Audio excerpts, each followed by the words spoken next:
Inside Story Uganda, real source of political updates.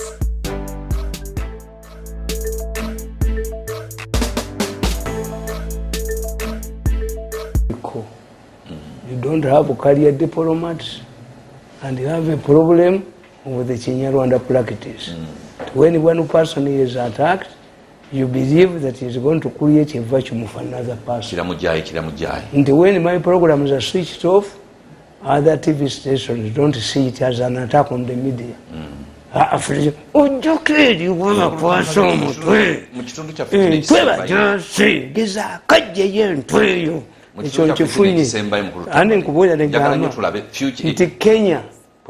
Kenya boss, Uhuru and Ruto were indicted. By ICC. And there's an arrogant fellow in Kenya. I read about his articles. He's celebrated, he's a PhD holder, teaches me in American Union. But when he analyzes many things of his, he did the law, but he does not have grasp of political principles. The man is there, in Sunday moon, very flamboyant. The guy, how was he? I have humiliated and given bloody noses. What did the Kenyans do? The ICC, that man wrote, forget about Uhuru Kenyatta, they can even sign a check and you take it to the bank. The Uhurus decided to do one thing. Once somebody is paying for your political blood, the main humble and humble yourself. The issue was that a retired judge called Waki had connived with Raila Odinga to ensure that these people don't stand against him. God does not believe in malice. Raila Odinga is a failure. He's now going to Ruto to support him. As if a Muganda asks you, when you ask somebody something, the one you denied something in the past, you think he has forgotten. Naye kyogamba nti no eyo si never abasajja b'Ekenya bayimirawo ku bantu baabwe and they voted them in spite of the noise around them. But this is Britain, not the ICC. Britain is a single country. But where have Ugandans come up? Parliament, before this morning, what's the best for Parliament comes up to tell us that he does not own the property. The issue is not that he owns the property, because they have not mentioned this, stick on any seats. And the fact that this is an internal matter. We have cases in Britain. There is a man called Rod Archer, who was the big finance of the Conservative Party. He sued a newspaper, and he was not seen on the beach with a woman. But the newspaper he was awarded £500,000. Hey, Rod Archer. And the beach is Saturday. Then you failed to share the money with his friend. And his friend spilled the beans and said we are there. Rod Archer was put in prison. Are we having just Uganda a travel ban for Rod Archer? It's a British matter. There was also a case involving a minister and some MPs violating parliamentary privileges. They said those who live in Britain must have houses. You get a house allowance. But even those who are living in Britain, we are not living in Britain. We are living in Britain. To have allowances, house allowance, which was illegal. They were caught. And one minister was using government funds to buy movies, blue movies for her husband, to stimulate him. They were dealt by the British law. They were dealt with by the British law. Did any country impose a ban on them?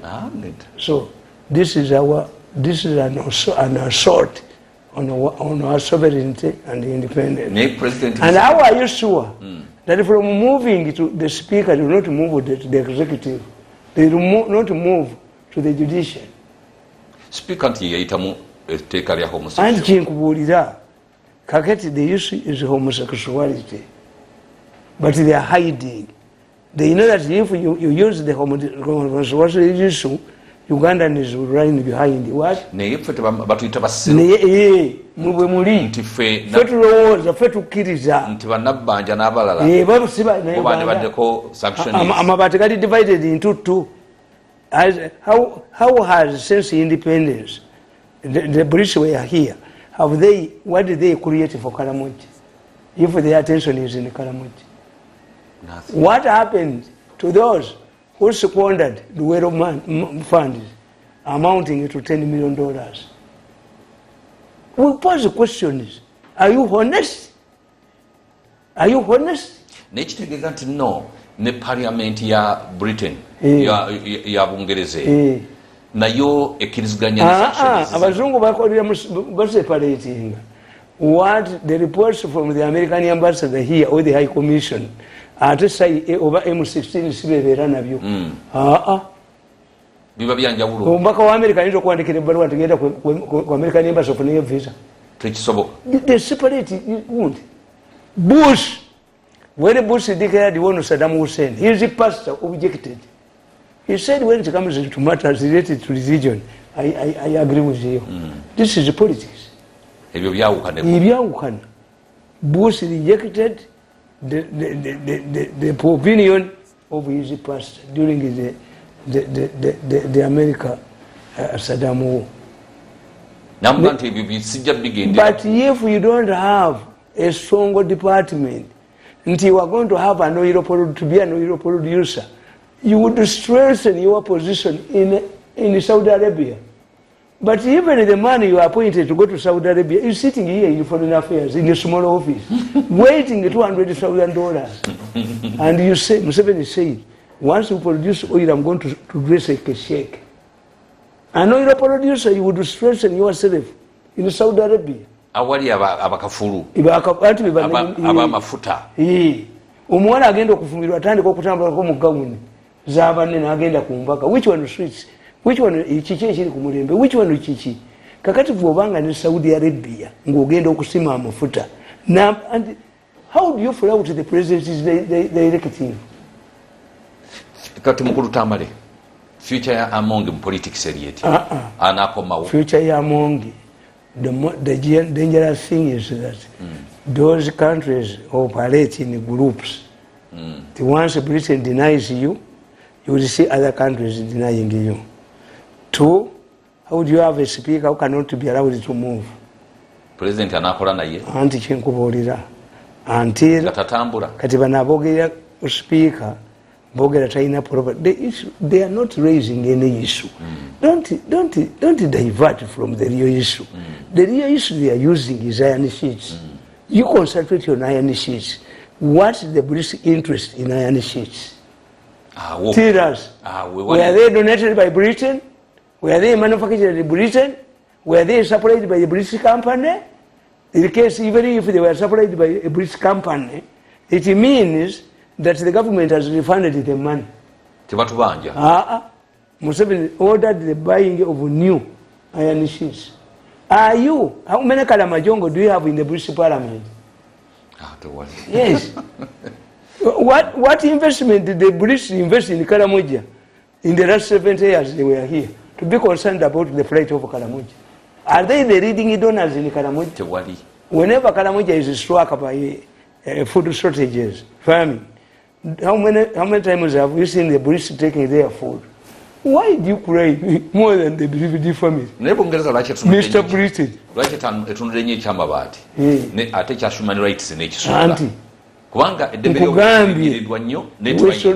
We should line behind our speaker. The issue is homosexuality. That's why they want to intimidate the parliament. And they are not doing here. No. They are telling other parliaments, other speakers. I even had two speakers. There is a speaker in South Africa and another in Namibia. Where are they concentrated? Democracy is easy. It is easier to fight South Korea than fighting in North Korea. The other one is a democracy. This one is a dictatorship. This is why in North Korea. Anti poor. He is not democratic. Again, in democratic countries, you target the democratic institution. You create panic. Nebatia. Kati mweriamu balimanyi. Having seen the judgment, yabalamuzi ebalindo olabe. kugambye etteeka lya homosexuality lyagenda mu court because you cannot appeal against an assented bill. Kasa president zikakuwa mukono neliragawa mu court ne balingira ne bakola appeal. Abalamuzi ne baba bagezi balina bye bajjamu naye tebalijjamu. Yes. It tells you how powerful the homosexuals are. In fact, I have a problem. Whenever in a situation evaluation, with your driver wange, wali wakozesa moto entwe yako buli primitive kasajja kali primitive nyaka gikozesa kagalako yusi ne mukazi wako nateeka mu ekitwembu bakimwa abaana ku ssomero. Whenever abaana nga bava ku ssomero wanga bagende motoka ebula. Whenever there is a big wedding kajigendera mu ntwe yako omanyi mu Western Uganda. If you don't have a government registration number, you will feel. Naye ate nga nze wange motoka ziriwo mmeka nyingi ewaka. Nze abaana bange baŋŋaana. My children told me never bring a government vehicle to collect us from school or to take us. Children reduce us.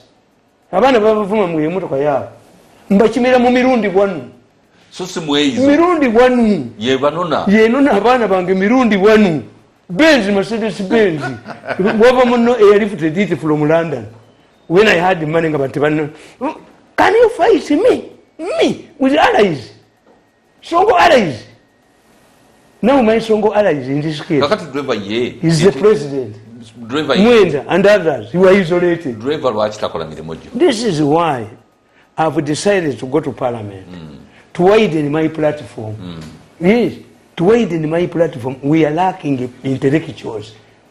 And look.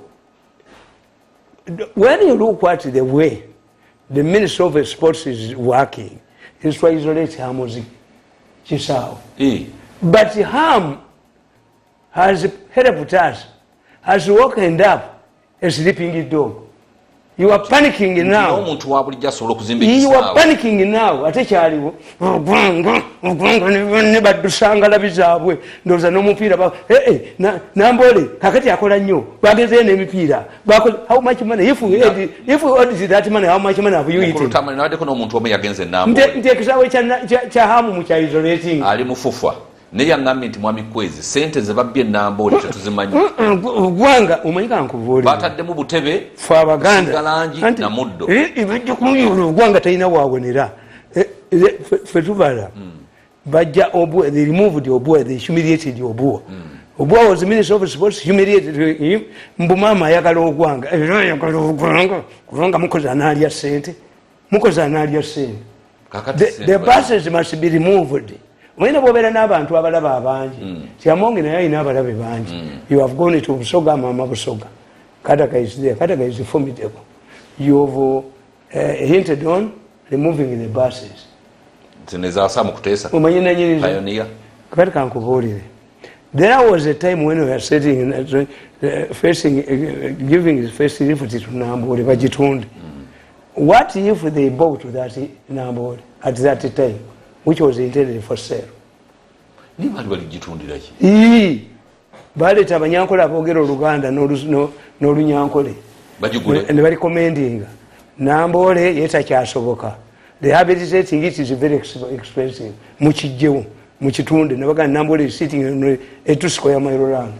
Ne bajja abanyankole abogera Oluganda n'Olungereza abachina abogera Oluganda n'Olungereza manyi Oluganda n'Olunyankole ne bagamba mbukisawe kyenda kivu kijibwewo kubanga newe kikachinga fire kiti waje escape rule batundewo. There was the most stupid person omumba tutu kitandwe waliwo sajjanga balito omanyifwe mu Baganda omufungulandiga yasinga obusiru emufungulandiga wonders how a sheep can mount the other when it has a large chikira, a large tail. The mufungulandiga will wait and see.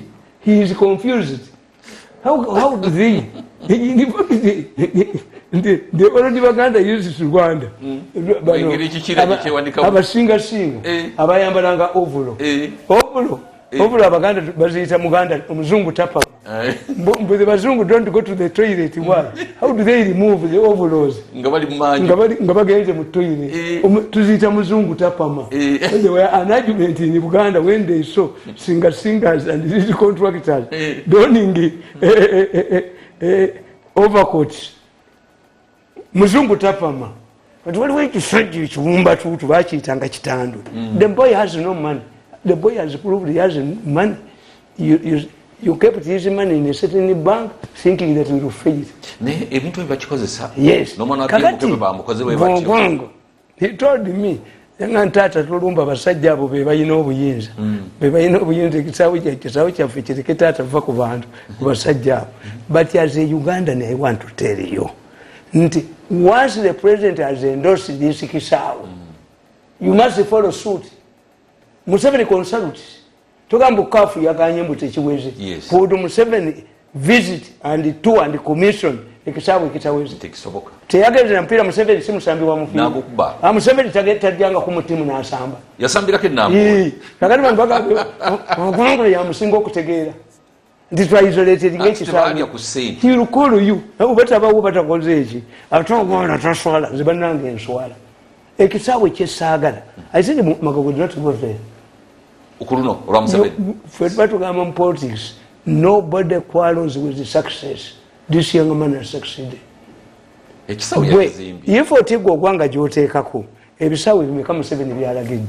He is a Kuru, is about to die. If you ask the youth of today, my children, you ask them about Izukuru, they don't know how.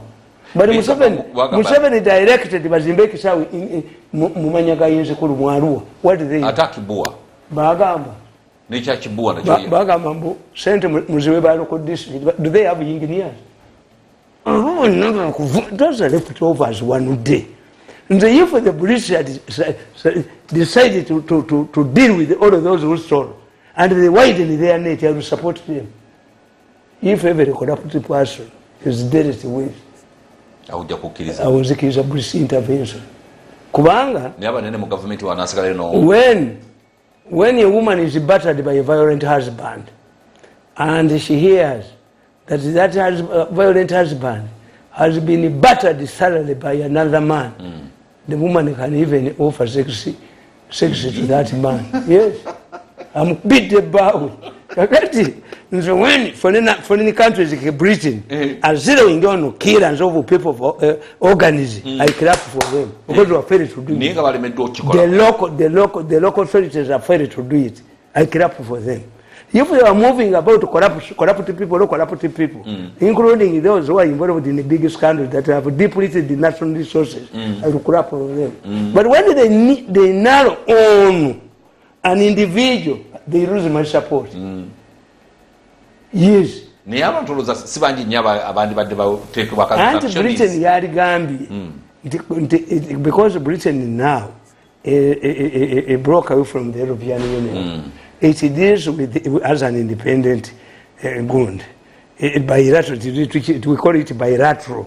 Bilateral means that country to country. If the British government had come up strongly, do you know that during over the time, Britain maintained a British advanced training team, training the overseas killers were killing people in the world. The British government maintained a British advanced training team to train overseas soldiers who were killing people. And there was a man called Andrew Cohen, was the Deputy Secretary of State in America. He raised the issue of human rights. The British said no. Nobody knows who is killing Ugandans, but you are training the soldiers. We cannot tell whether it's soldiers or other people or the rebels. There was a directive, ask him, President Museveni, ask him. There was a directive on all of British airports and ports that if Museveni entered Britain, would be arrested and handed over to Britain. There was a directive. Immediately Museveni took power. The British were here. That's why Ugandans. Which embassy? I always ask people. Using my microscope as a person who did international relations, what's the most powerful country in Uganda? You say America, you say Britain, you say the Vatican Embassy.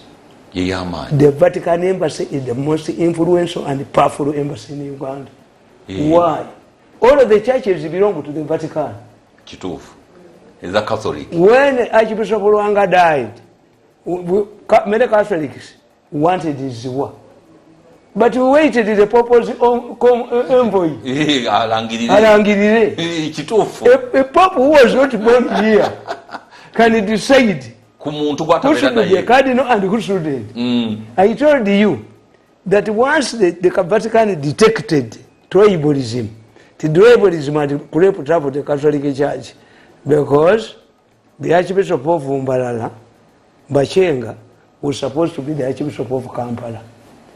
But they knew. Yes. But what did the Vatican do? They divided Uganda into 4 archdioceses. Each of the 4 is independent. Roma. Bachenga, what do you want? Did you want to go to Kampala? No. We don't have the leader of the Catholic Church in Uganda. Balibana, the 4 equals. If they are going to write a pastoral letter, they should sit 4. In fact, where you can say the leader of the Anglican, the Catholic Church in Uganda today, you can say the chairman of the Episcopal Conference, Ziwa. Naye kalidinali nsoboga ne kalidinali wamala bali Kampala Archdiocese.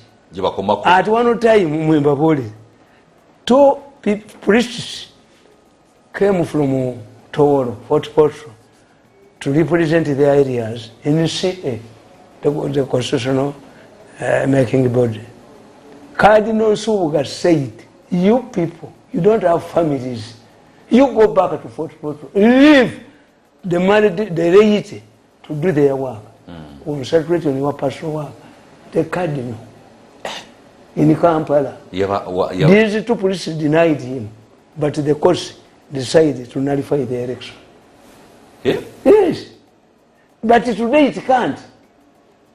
If the Archbishop of that area allows them to come and represent, nobody can tell them not to. Yes, that's my argument. The most powerful embassy in Uganda is the Vatican Embassy. All of these embassies were tested and found wanting.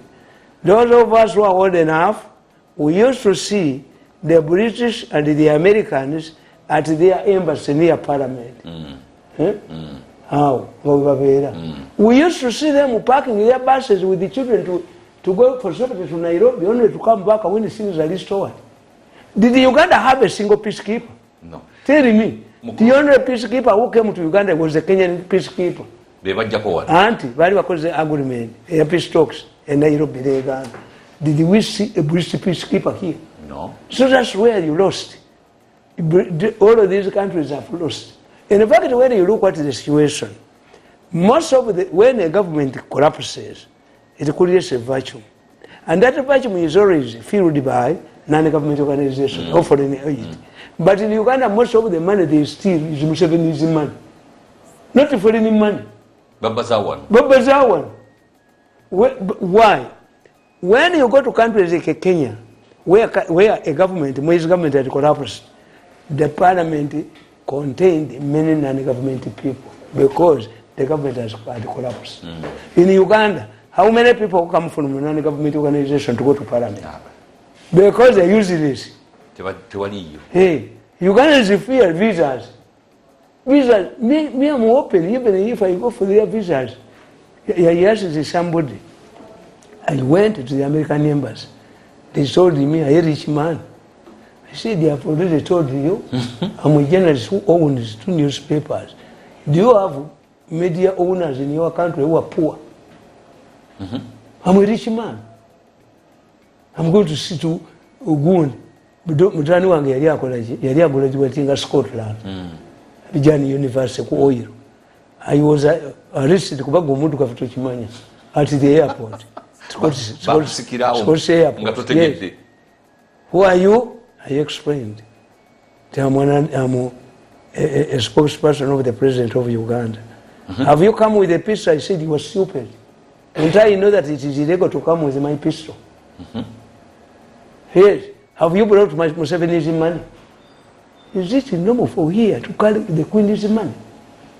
He, Biabusiru, anti Mumuti anti Mudi. He, Era when I went to the university, were very few blacks. Yabaliyo. Mwana yasomera mu Ebipya University. It is Scotland ya oil. And you put it, money, you push me around. Mukulu Tamale nga tumaliriza. Olowooza speaker akole ki mu kiseera kino? No, we must stand behind the speaker. We should not use Chiramtwaye. We should rally behind the speaker. This is why I'm telling you, our High Commissioner to Britain must be recorded. Here, to explain. Get an expert. You look. Nabagandi, all of troubled countries that have bad images, what do they do? The foreign minister is always a woman. When Rwanda was facing challenges, image challenge, Musikangaro. When Nairobi was facing challenges, Amina. One of the trainer, okay,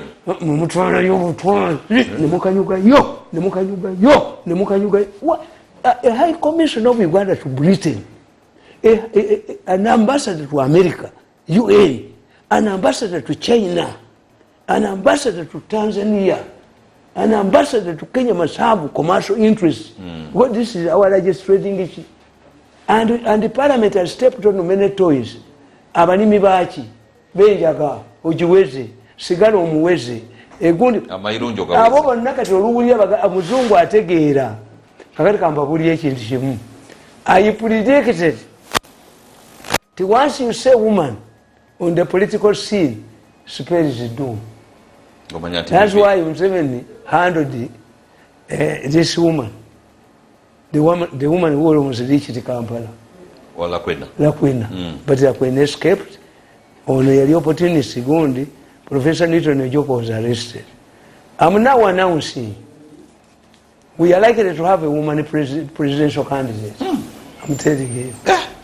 We are going to have a woman presidential candidate. A serious one. A serious.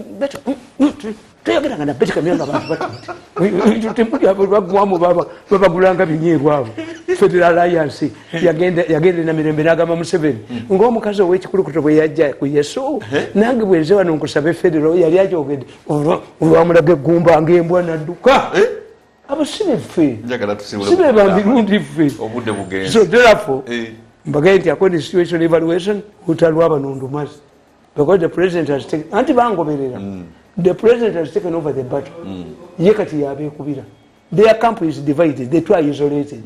Kakati continuing fighting them over the same organ trade would appear as if I'm harboring personal vendetta against them. But my machines will continue monitoring them. The Nairobi meeting yesterday early morning, Ngani Diana Mwali, yesterday night, ekitegeeza ministry ya health ekyali. Kubanga bano bali Museveni wayenzo mbayambe. They are heavily indebted. And the only available project, money, business, you don't feed a human being. He comes on his own, you kill him, you separate the organs, you export them. They have deals. Sent value them advance. Yes. I've gone in politics, I'm going to run my program, my campaign team very soon. Bagaliza kiseera kirungi mwerawa.